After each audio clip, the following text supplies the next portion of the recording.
괴테가 자신의 인생을 담아서 쓴 소설이 하나 있습니다. 파우스트라는 소설입니다. 여기에 보면 이 파우스트는 훌륭한 대학자로 명성을 날립니다. 여러 가지 학문에 깊은 조예가 있어서 명성을 날리고 심지어는 신학까지 공부를 합니다. 그런데 이 파우스트는 희망을 발견하지 못하고 고민하다가 이렇게 인생의 위치와 여러 가지 것을 다 궁구해도 아무런 희망과 빛을 찾지 못할 바에는 자살해야 되겠다. 그리고는 술에다가 독약을 타서 독배를 턱 들고 마시려고 하는데 그날이 부활주일이었습니다. 어디선가 부활 찬송이 들려오는데 그 찬송과 가사 중에 이런 가사가 있습니다. 가만 있어라. 아직 그래도 생각할 것이 하나 있다. 그 소리 때문인지 이런 생각이 났습니다. 파우스트가 내가 세상에서 모든 것을 공부하다가 인생을 보람있게 살아보았다라고 생각했고, 그런데 이렇게 늙어가는 내 모습을 보니 정말 허무하구나. 나는 좋은 것을 구하고 인생에 유익하게 보낸 줄로 알았는데 학문을 연구하며 다른 무엇을 하는 것보다 나은 것인 줄로 알고 이렇게 살아왔는데 노인이 되어서 보니 헛됐구나. 이제 저 부활 찬송을 듣다 보니 차라리 그 옛날 젊은 시절로 돌아간다라면 얼마나 좋을까. 한 번만 돌아갈 수 있다라면 참 좋겠다. 다르게 살 텐데. 이렇게 사는 것이 가장 값지고 가치 있고 옛날 선생들이 그렇게 가르쳐서 그렇게 살아왔는데 내가 살아보니 소용이 없더라. 젊은 시기가 다시 온다라면 나는 더 가치 있게 살 텐데 이렇게 혼자서 독백을 합니다. 그때 옆에 메피스토텔레스라는 마귀가 떡 다가옵니다. 정말 그렇게 원해? 그러면 영혼만 나한테 전당을 잡히면 젊음을 다시 회복시켜 줄게. 그 젊음을 가지고 가장 보람있고 가장 가치 있게 한번 살아봐. 파우스트가 대답합니다. 정말입니까? 그렇다니까? 독약을 마시고 생을 그만두려고 했던 파우스트는 좋아. 이왕의 캄캄한 길 속으로 들어가려고 했었는데 잠시 밀어놓고 메피스토텔레스의 요구대로 영혼은 그에게 맡기고 내가 자유롭게 젊음을 가지고 살아봐야지. 그랬더니 미남자가 된 청년이 되었습니다. 미남자가 되어 바깥 세상으로 나갑니다. 여기도 가보고 저기도 가보고 이런 사람도 만나보고 저런 사람도 만나보고 이 술집에도 가보고 나중에는 그레테 헨이라는 아름다운 여인을 만나 사랑에 빠져보기도 하고 할 것을 다 해봅니다. 자유롭게 산다고 살았는데 이렇게 말합니다. 그 마지막이 똑같이 허무하네. 괴테 파우스트에는 파우스트를 찾아온 마귀가 이런 말을 합니다. 영혼만 나에게 팔면 내가 당신의 하인이 되어 당신을 폐하러 모시면서 늘 당신을 높여주며 살아가겠다. 이것이 자유 아닌가? 당신의 성실한 쫄병이 되어 봉사를 하면서 자유롭게 살도록 해주겠다. 악의 수렁에서 유쾌하고 재미있고 빠져들면서 사는 것을 파우스트는 자유라고 생각했습니다. 자유롭게 산 그 삶의 마지막이 똑같이 이 인생도 소용없구나. 여러분은 지금까지 인생을 살아오셨습니다. 나름의 자유를 가지고 살아오셨죠. 그 끝은 어떨 것 같습니까? 저는 오늘 여러분과 두 가지를 나누려고 합니다. 하나는 천흥교회에 속한 여러분을 보면서 제 염려를 나누려고 합니다. 다른 하나는 천흥교회를 목양하면서 실수했던 제 실수를 나누려고 합니다. 두 가지입니다. 요한복음 8장 초반부를 우리가 말씀을 나눴죠. 현장에서 가늠하다 잡혀온 한 여인이 돌에 맞아 죽을 처지에 놓여 있었지요. 예수님은 이 여인을 돌을 들어 죽이려는 사람들의 손에서 구해 주었죠. 그리고는 예수님은 나는 세상의 빛이다.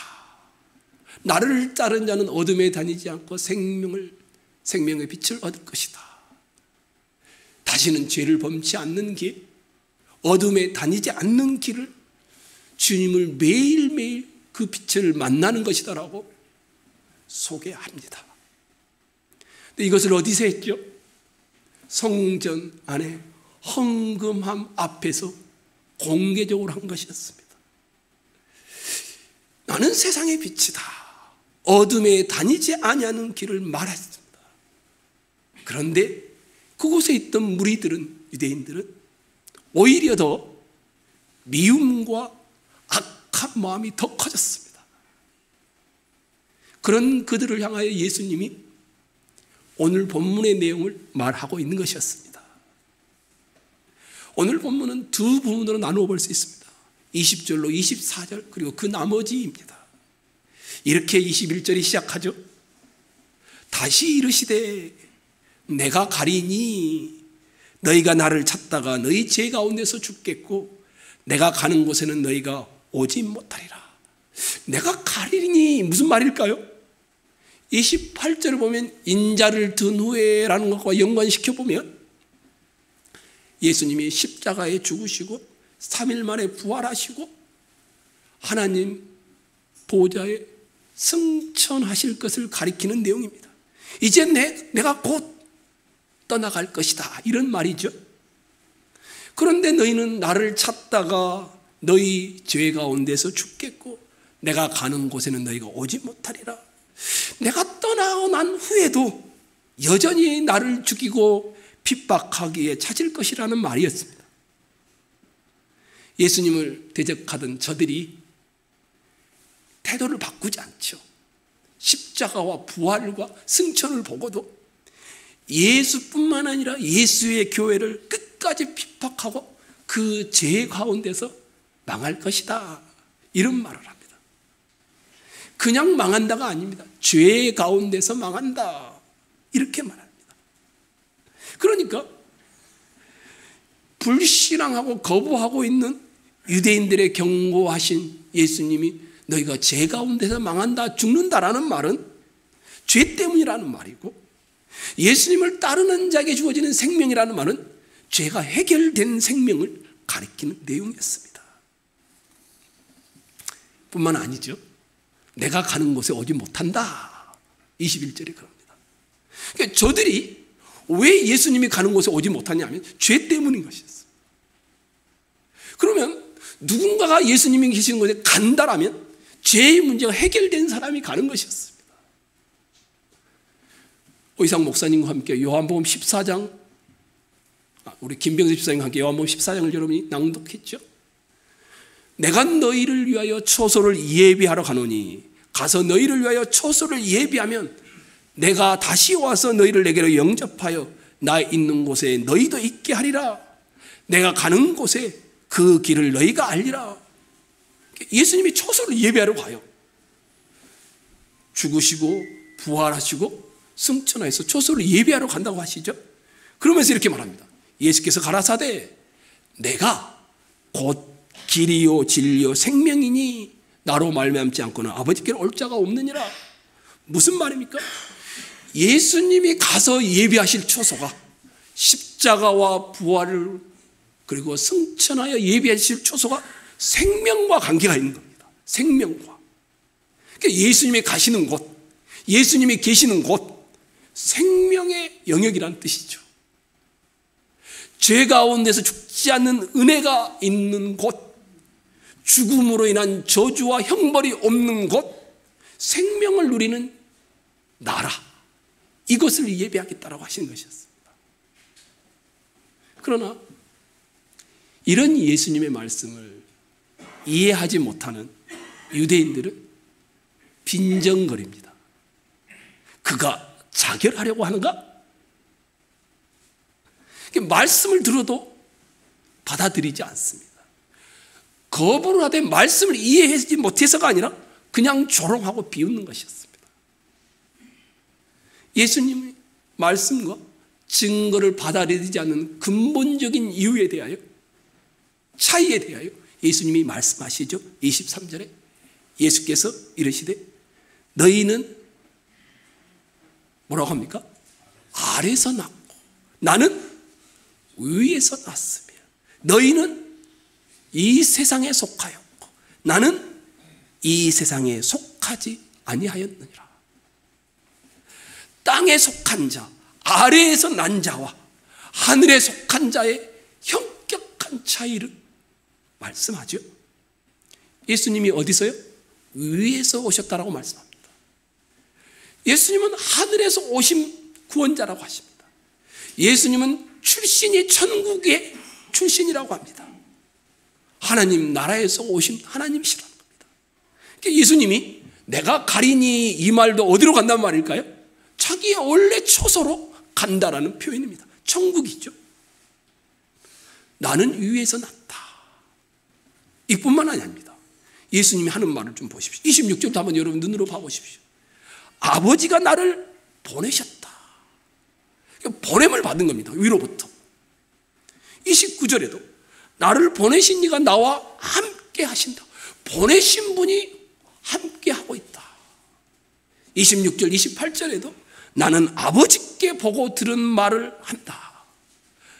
29절에도 내가 항상 그의 기뻐하시는 일을 행함으로 나를 혼자 두지 아니하셨다. 그러니까 예수님의 말씀, 예수님의 삶, 행동, 예수님의 교훈들은 분명히 우리와 같은 언어를 사용하고 있지만 땅의 것을 보여주는 것이 아니었습니다. 위에서 오신 하나님의 모습이었으며 하나님 나라를 설명하는 것이었고 하나님 나라를 펼쳐 보이는 것이었습니다. 천상의 것이었습니다. 예수님이 왜 위에서, 천상에서, 하늘에서 왔다고 말하는 것일까요? 바로 여기에 기독교의 가장 기본적인 진리가 담겨 있기 때문입니다. 위에서 온 자, 하나님만이 우리를 구원할 수 있습니다. 사람 스스로는 인간을 구원할 길이 없습니다. 인류는 죄로 죽어가고 있습니다. 그럼에도 불구하고 사람은 자신이 죽어가고 있다는 사실도 알지 못합니다. 영적으로 어둡기 때문입니다. 하나님과 단절되어 있기 때문에 영적 세계를 전혀 모릅니다. 이 영혼은 물리적인 존재가 아니지요. 인격과 사고는 물질적 현상이 아니죠. 현대 물리학이 인간 영혼을 구원하지 못합니다. 유전공학이 인간 영혼을 구원하지 못합니다. 의학이 신체는 고칠 수 있을는지 모르지만 영혼은 고치지 못합니다. 죄로 죽어가는 인류를 구원할 능력은 인간 스스로에게는 없습니다. 바로 이것이 위에서 왔다라는 말에 함축된 내용이었습니다. 오직 위에서 보내신 하나님이 인간을 구원하십니다. 그래서 예수님은 위에서 났다 이렇게 말하고 계시는 것이었습니다. 예수님의 말과 행동에는 하늘의 세계가 담겨있다. 아버지가 알려준 것을 보여주는 것이다 라고 말하는 것이었습니다. 그러나 지금 대화하고 있는 유대인들은, 종교 지도자들은 어디에 속해 있다고? 아래에서 났고 땅에 속한 자들입니다. 이 세상에 있는 사람들, 하늘에 속하지 않는 자들, 어떻게 그리스도의 집은 하늘에 들어갈 수 있을까요?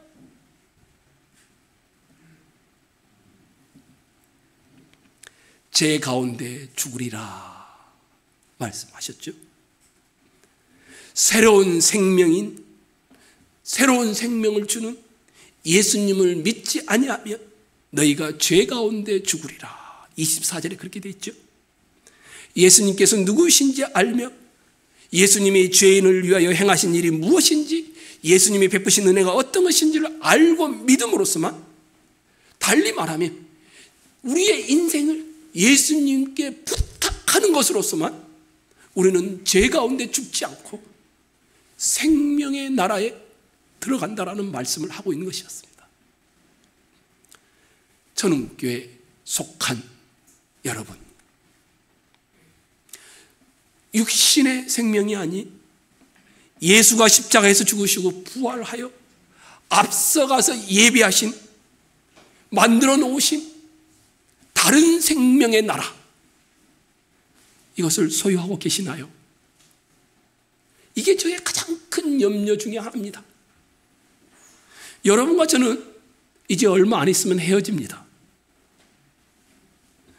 그리스도께서 십자가에 죽으시고 부활하시고 승천을 통하여 새로운 생명의 나라를 예비해 놓으셨는데 그곳에 갈 수 있으시나요?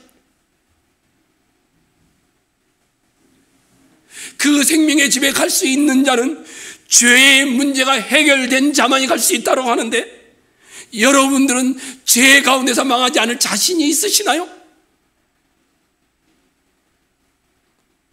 저의 고민입니다. 여러분을 향한 염려입니다. 이 땅에서 만나지 못한다라면 생명의 나라에서 만나야 할 터인데, 그리스도께서 십자가에 죽으시고 부활하시고 이루시어 승천하여 먼저 가서 예비하신 생명의 집에 갈 확신을 가지고 계시나요? 길이요 진리요 생명이신 그리스도를 진심으로 믿고 여러분의 인생을 거기에 맡기셨나요? 오늘 현대인들은 이런 말씀을 달가워하지 않습니다. 불신자의 미래의 운명, 죄 가운데서 망한다는 말을 들으면 무자비한 종교의 폭력이라고 치부합니다. 단지 현대인들은 자기가 느끼고 박동하고 있는 육적 생명에 더 오래 사는 것에만 관심을 가질 뿐입니다. 그러나 성경은 분명하게 말합니다. 이 몸뚱아리의 생명이 아닌 다른 생명의 있음을, 여러분은 그 생명을 가지고 계시나요?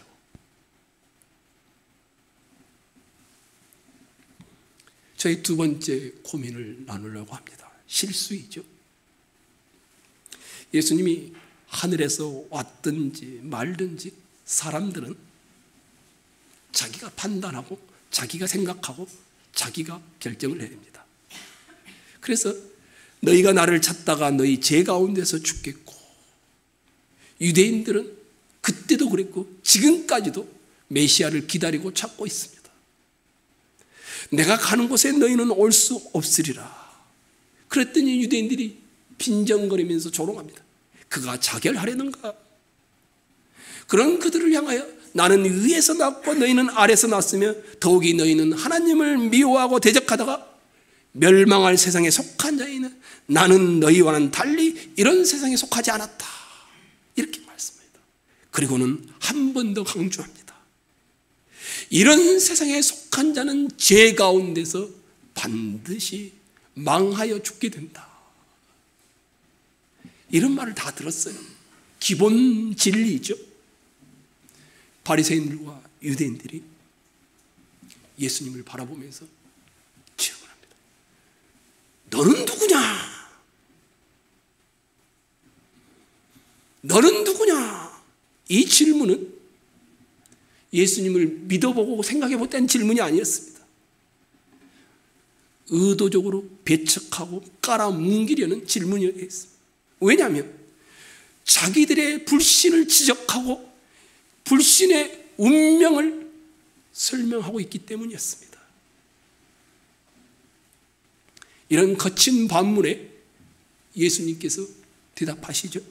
나는 처음부터 너희에게 말하여 온 자니라. 내가 누구인지를 물어온다라면 나는 처음부터 존재한 자이다. 너희가 나에 관하여 묻는다라면 나는 태초부터 말하여 그 자이고 나는 이 땅에 위에서부터 왔고 그리고 십자가와 부활과 승천을 통하여 다시 떠나간다. 인간을 구원하기 위해 예수님은 이 사람의 모습으로 왔다. 십자가에서 우리 죄를 지고 죽으셨다. 3일 만에 부활하셔서 하나님의 자리로 돌아가신다. 이렇게 말하는 것이었어요. 그러면서 예수님이 26절에 내가 너에게 대하여 말하고 판단할 것이 많으나 이렇게 말씀합니다. 이 말씀의 의미는 너희 안에 감추고 있는 까지 은밀한 생각과 동기까지 내가 모르는 것이 없다. 속속들이 내가 다 알고 있다. 사람의 속까지도 깨뜨려 아신다라는 겁니다. 내가 누구냐 거칠게 반문하는 저들의 의도가 무엇인지 알고 있다라는 겁니다. 여기까지 이 말씀을 들으면서 저에게 이 말씀이 저는 반대로 들려왔습니다. 내가 누구냐 이 말씀을 예수님이 내가 너희에 대하여 판단하고 말하고 판단할 것이 다 알고 있다. 이 말씀을 들으면서 한석 도대체 너는 누구냐 이렇게 들려왔습니다.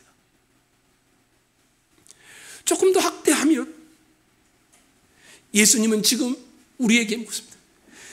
너희는 지금 너희 자신이 어떤 처지에 있는지 알고 있느냐? 오늘 본문과 연관시켜보면 너희가 죄 가운데서 죽을 처지라는 것을 알고 있느냐? 예수님은 지금 가늠하다 현장에서 잡힌 여인을 들어 여인뿐만 아니라 죄 없는 예수님을 책잡기 위하여 교묘한 함정으로 이용하고 있는 자들을 향하여 지적하고 계신 것이었습니다. 하나님의 거룩한 율법을 동원하면서도 사람을 죽이는 것밖에 생각하지 않는 저들을 향하여 도대체 너는 누구냐? 이 아름다운 말씀을 가지고도 죄밖에 생각하지 않는 너는 누구냐?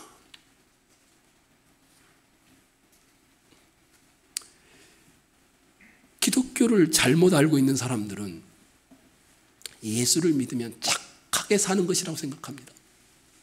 과연 그렇습니까? 이웃에게 해를 끼치지 않고 착하게 산다라면 그럼 교회를 안 나와도 됩니까? 착하게 사는 것, 선하게 사는 것, 이런 것은 기독교가 하는 이야기가 아닙니다. 그럼 기독교는 뭘 말하느냐? 기독교는 정확합니다. 당신은 누구인가? 옳은 것을 알면 옳은 것을 선택하고 진리를 알면 진리를 선택하는 것이 인간이 아니라는 것을 말하는 겁니다. 진리, 옳은 것, 참된 것을 알고 있어도 행동하지 못하는 것이 인간의 처지라는 것을 보여줍니다. 거친 언어로 표현하면 여러분과 저는 자유라는 이름으로 마귀의 종이 되어 살아간다라고 말합니다. 가늠하다가 현장에서 붙잡혀 돌에 맞아 죽고 마땅한 저 여인과 똑같은 존재가 우리라고 지적하고 있습니다. 죄의 주인이 시키는 대로 살면서 나는 자유롭게 살고 있다 이렇게 여기고 있는 것이 오늘날의 우리라는 것입니다. 모든 사람은 태어나면서부터 죄의 노예입니다. 심지어 도덕적으로 윤리적으로 옳은 일을 하고 있을 때에도, 아니 저처럼 하나님을 위하여 교회를 봉사하고 있을 때에도 어쩌면 죄의 노예로 있는지도 모릅니다. 오늘 본문은 이런 이야기로 가득 차 있습니다. 죄 가운데서 너희가 죽으리라. 많은 분들이 오해를 해요. 그래서 제가 다시 설명을 하는 겁니다. 우리가 죄를 행하다 죽는다 이런 말이 아닙니다. 지금 죄값으로 죽고 죄가 쌓이고 누적되어서 죄에 파묻혀서 죽는다 이런 뜻이 아닙니다. 죄를 지금 만들어내고 있다 이런 말도 아닙니다. 그런 의미가 아닙니다. 죄라는 것이 먼저 있었고 그 속에 우리는 태어날 때부터 파묻혀 있었고 그것에 붙잡혀 있었고 그 가운데 출생했다라는 말입니다. 너희가 죄 가운데 죽으리라. 이 말씀은 누구에게 하고 있는 걸 잘 보십시오. 하나님의 거룩한 율법을 들어서 판단을 하려고 하고 있는 가장 종교적인 사람들입니다. 그 율법을 들어 해석하고 판단하고 선택하는 자유롭다고 생각하는 그들에게 말하고 있는 겁니다. 그들은 그것이 자유라고 생각했지만 자유가 아니었습니다. 죄 아래 종된 자들이라고 주님은 지금 꼬집고 있는 것이었습니다. 너희는 옳은 일도 할 수 있고 그런 일도 할 수 있는 그런 존재들이 아니라는 겁니다. 이미 죄 아래 붙잡혀 있는 죄의 노예들이라는 겁니다. 너희가 선을 행하며 의를 행하며 무슨 대의명분을 드러낸다고 할지라도 너희가 만들어내는 것은 원래 죄밖에 없다는 것입니다. 왜요? 너희가 뿌리가 그렇기 때문이라는 겁니다. 여러분들에게 조금 더 본문을 넘어서서 예를 들어보겠습니다. 38절 한번 찾아보십시오. 38절 읽겠습니다. 시작.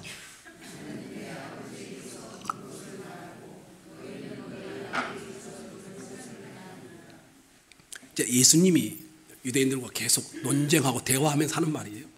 예수님이 지금 나는 내 아버지에서 본 것을 여기서 예수님이 말하는 내 아버지는 누굴까요? 하나님 아버지입니다. 그럼 너희는 너희 아버지에서 들은 것을 행한다. 그러면 거기에 있는 유대인들 바리새인들의 아비는 누구일까요? 41절 한번 봐보십시오. 너희는 너희 아비의 행사를 하는도다 이렇게 말했죠. 그리고 44절 읽겠습니다. 시작.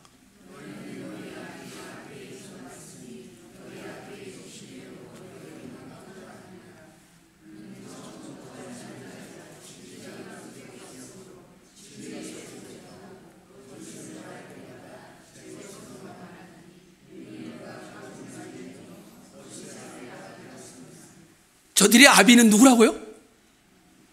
마귀라고 합니다. 우리의 아비가 마귀라고? 저들은 누구의 노예라고요? 죄의 노예라고 합니다. 자유자가 아니라고 합니다. 단지 그들은 모르고 있을 뿐이었습니다. 47절 눈으로 한번 봐보십시오. 하나님께 속한 자는 하나님의 말씀을 듣나니 너희가 듣지 아니하면 뭐 때문에? 하나님께 속하지 아니하기 때문에. 하나님께 속한 자가 아니기 때문에 누구의 말을 듣습니까? 그들의 아비인 마귀의 말을 듣고 있는데 자기들은 자유자라고 생각하는 겁니다. 우리는 결과를 만드는 자들이 아닙니다. 결과는 자명한 겁니다. 왜냐하면 근본부터가 하나님께 속한 자가 아니었던 우리였기 때문입니다. 이것이 요한복음 8장이 말하고 있는 인간이 누구인가를 보여주는 겁니다. 그러니까 왜 유대인들은, 왜 바리새인들과 서기관들은 밤낮 예수님께 저럴까? 이런 것을 본문이 말하고 있는 것이 아닙니다. 유대인이라서 그런 것이 아니라 인간은 바로 이런 존재들이라는 겁니다. 그리고는 이것의 해결책을 제시해 놓은 것이 31절과 32절의 내용인 것입니다. 31절과 32절을 보십시오. 읽겠습니다. 시작. 그러므로 예수께서 자기를 믿은 유대인들에게 이르시되 너희가 내 말에 거하면 참 내 제자가 되고 진리를 알지니 진리가 너희를 자유케. 요한복음 8장이 우리에게 가르치고 싶은 것은 너희가 죄를 짓는 것은 죄를 선택했기 때문이라고 말하는 것이 아닙니다. 너희가 죄를 짓는 것은 원래부터 너희는 죄의 족속이었고 자유자가 아니라 죄의 노예였고 죄밖에 지을 줄을 모르는 자들이었기 때문이라고 말합니다. 그러면서 이 죄로부터의 탈출을 해야 되는데 어떻게? 예수밖에 없다라는 것을 제시하는 겁니다. 진리만이 너희를 이 속박으로부터 자유롭게 한다라고 말하고 있는 겁니다. 우리는 자유하면 뭘 말합니까? 억압과 속박과 구소로부터 벗어나는 것을 자유라고 생각하죠. 그래서 놓아주십시오, 풀어주십시오, 이런 데 익숙하죠. 그런데 놓아서 가야 할 방향이 없죠. 별로. 놓여서 내 마음대로 할 수 있는 것, 이것을 자유라고 생각하죠. 아니지요. 자유란 속박과 억압부터 놓여서 아름다움을, 선을, 가치 있는 것을 추구하는 것으로까지가 가야 자유이죠. 그렇지 않는 자유는 방종이 되죠. 이것이 현대인들의 가장 큰 고민거리입니다. 요 창세기 3장에 사단이 인간을 유혹하죠. 하와를 유혹하죠. 여러분 잘 아시죠. 보암직도 하고 먹음직도 다 보여주죠. 근데 뭐라고 합니까? 이것을 먹으면 너도 하나님같이 될까봐 하나님께서 너 먹지 말라고 한 거야. 먹으면 안 죽어. 너 하나님처럼 된다니까 자유롭게 돼. 자유를 상급으로 내걸었어요. 근데 그 자유는 뭡니까? 거짓 약속이었죠. 거짓말이죠. 그래서 사단은 처음부터 살인한 자요, 거짓의 압이라고 하는 겁니다. 근데 그 거짓 자유를 상급으로 내걸어서 만들어낸 것이 뭐였습니까? 살인을 만들어 사람에게 죽음이 오게 한 것이었습니다. 죽음을 초래한 것입니다. 사단이 결코 죽지 않는다라고 했는데 먹었더니 어떻게 됐습니까? 하나님으로부터 떨어져 나가버리는 죽음이 찾아온 것이었습니다. 성경에서 말하는 죽음은 신체적 죽음을 말하지 않습니다. 사람은 생명이, 이 육체의 생명이 끝나면 죽는 것이 아닙니다. 하나님으로부터 단절되는 죽음을 말하는 것입니다. 피조물이 창조주로부터 끊어져 버린 것입니다. 형광등이 발전소로부터 전기가 끊어져 버린 것입니다. 빛을 발할 수가 없는 겁니다. 불이 들어올 근거가 없습니다. 인간도 마찬가지입니다. 하나님으로부터 끊기자 인간이 어떻게 됩니까? 썩기 시작했습니다. 그래서 예수님이 인간을 뭐라고 하냐? 열린 무덤이라. 무덤을 파헤쳐 보십시오. 어떻습니까? 썩은 냄새가 납니다. 썩은 물과 악취와 구더기밖에 나오지 않습니다. 이게 인간이라는 겁니다. 악취가 나고 나쁜 냄새가 나는 존재. 오늘 우리에게 가장 큰 유혹이 이겁니다. 하나님 앞에 나와 엎드린 것, 예배를 드리는 것, 일요일 아침에 시간을 내서 나오는 것이 손해보는 것 같습니다. 자유가 억압되는 것 같습니다. 속박당하는 것 같습니다. 미치고 사는 것 같습니다. 이게 현대인들이 유혹받고 있는 유혹입니다. 자유가 없는 것처럼 말을 합니다. 여러분은 안 믿는 친구들 한번 만나보십시오. 야, 너 교회 다니냐? 너 꼭 그래야만 마음이 놓이냐? 너 마음이 너무 약하기 때문 아니냐? 이 사람들은 이렇게 조롱하고 있는 겁니다. 종교를 가진다라는 것, 예수를 믿는다라는 것이 뭔가 담력이 부족하고 의지력이 박약해 보여서 그렇다라는 겁니다. 주일 아침에 다른 데 가지 않고 교회에 성경 들고 오는 것, 여러분 어떻습니까? 솔직하게 손해보고 뭔가에 미치고 있다고 생각되십니까? 예수를 안 믿는 저들은 우리에게 손해보고 있다고 유혹하는 겁니다. 그리고 자유가 억압됐다고 유혹하는 겁니다. 자유가 없는 것 같지 않냐라고 물어보는 겁니다.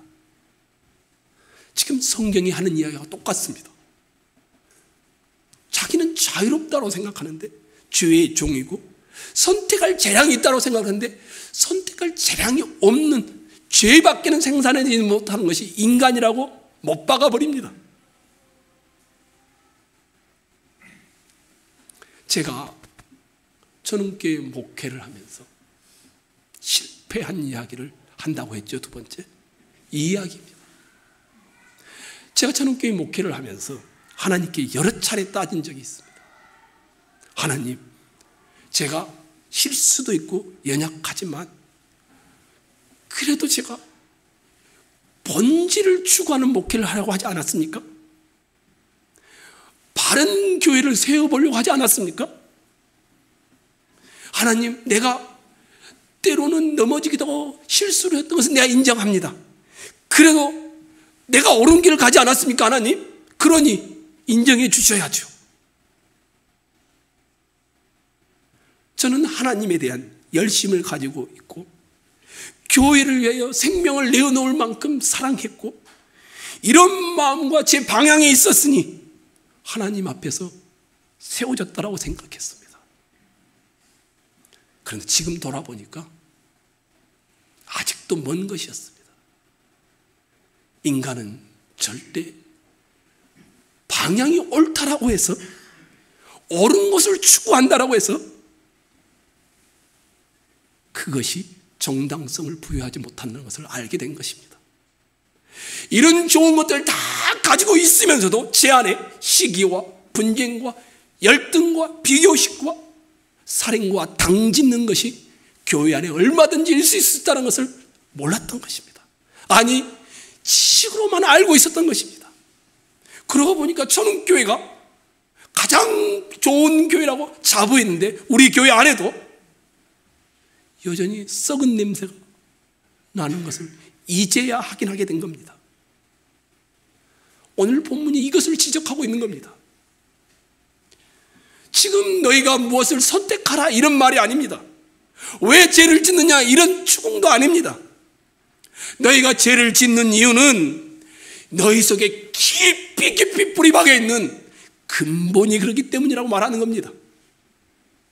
죄를 지어서 죄인이 된 것이 아니라 죄인이기 때문에 죄를 짓고 있는 것이라는 것을 보여주고 있는 것입니다. 그리고 유일한 해결책, 자유롭게 하는 것은 예수밖에 없다라는 것을 드러내놓고 있습니다. 진리가, 예수가 너희를 자유롭게 하리라. 내가 길이요 진리요 생명이니 나로 말미암지 않고는 생명의 나라인 아버지께 갈 자가 없느니라.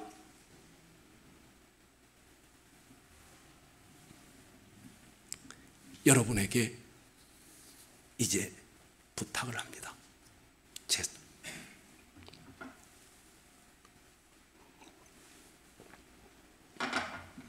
3기가 시작되었습니다.